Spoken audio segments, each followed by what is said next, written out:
நம்ம வாழ்கிற இந்த உலகம் நரகத்தை டெய்லி மழையாக பொழிஞ்சிட்டு இருக்கு.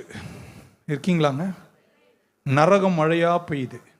அந்த உலகத்தில் நீங்களும் நானும் வாழ்ந்துட்டு இருக்கோம்.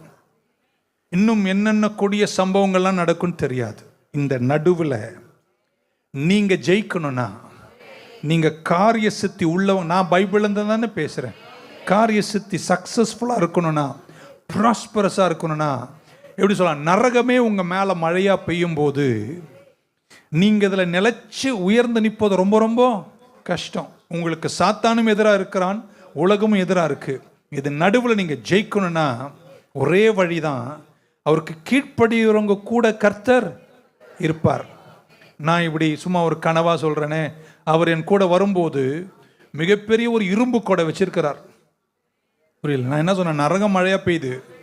நரகம் மழையாக பெய்யறதுக்கு நடுவில் நான் ஜெயிச்சு போய் கரை சேரணும்னா என் கூட இருக்கிறவர் கையில் என்ன இருக்குங்க? ஒரு பெரிய இரும்பு கொடை இருக்கு.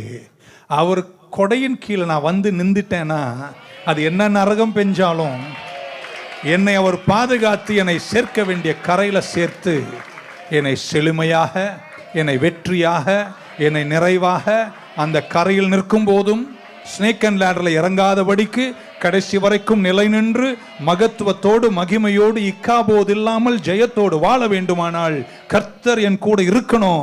கர்த்தர் என் கூட இருக்கணும்னா நான் ஒன்றை செய்ய வேண்டும், அவருக்கு இசைந்து அவர் கொடையின் கீழே வந்து நின்றுட்டேனா நரகம் பெய்யும் இந்த உலகத்தில் கூட என்னை கைவிடாமல் பாதுகாத்து அவரை நம்பி கீழ்ப்படிந்து நடக்கிறவர்களை சக்சஸ்ஃபுல்லாய் வைப்பார், செழுமையாய் வைப்பார், உங்களை கரை சேர்ப்பார். உங்கள் கடமை நிறைவேற்றுகிற ஆற்றலில் கர்த்தர் உங்களை நடத்தி செல்வார்.